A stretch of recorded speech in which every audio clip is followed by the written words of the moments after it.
நம்ம நீ பண்ண போட்டு பள்ளிப்பாளையம் சிக்கன். அதுக்கு நான் வந்து ஜிஞ்சர் ஆயில் போட்டுக்கிறேன்.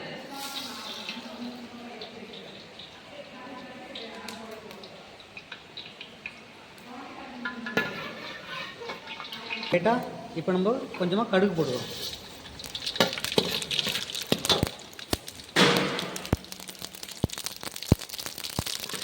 கடுகு பொரிஞ்சோடனே காஞ்ச மிளகா,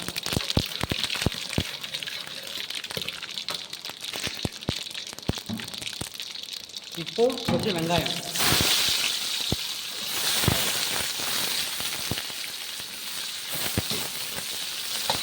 ஆக்சுவலி இதை வந்து சின்ன வெங்காயத்தில் தான் பண்ணுவாங்க, ஆனால் நம்ம வந்து பெரிய வெங்காயத்துலையும் பண்ணலாம்.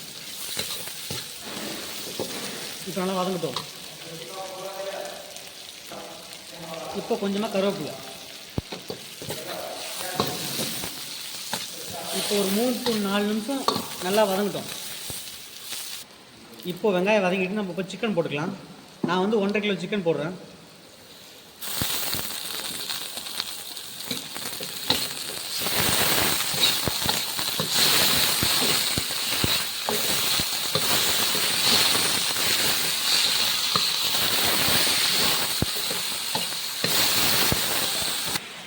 இப்போது இஞ்சி பூண்டு பேஸ்ட் கொஞ்சம் போட்டுப்போம்.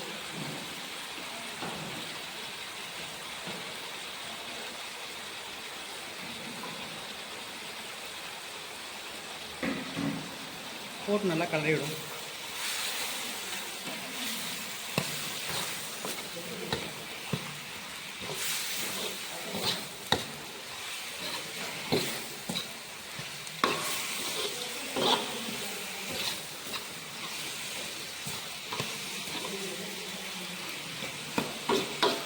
இப்போ இதில் தேவையான உப்பு போட்டுக்கலாம். உப்பு போட்டு நல்லா கலரி விடும்.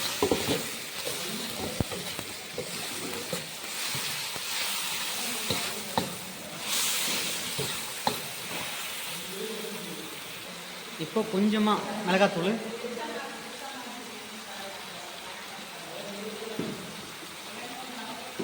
கொஞ்சமாக மஞ்சத்தூள். சில பேர் கரம் மசாலா போடுவாங்க, ஆனால் அது போட்டாலும் போடலாம், போடாமல் ஒன்றும் பிரச்சனை கிடையாது.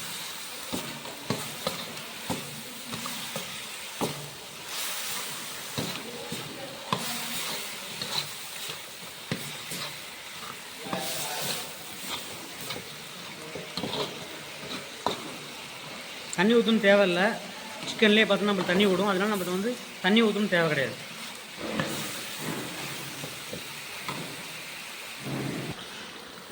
இப்போது பள்ளிப்பாளையம் சிக்கன் ரெடி. அது கூட கடைசியாக தேங்காவை கட் பண்ணி இது மாதிரி போடணும்.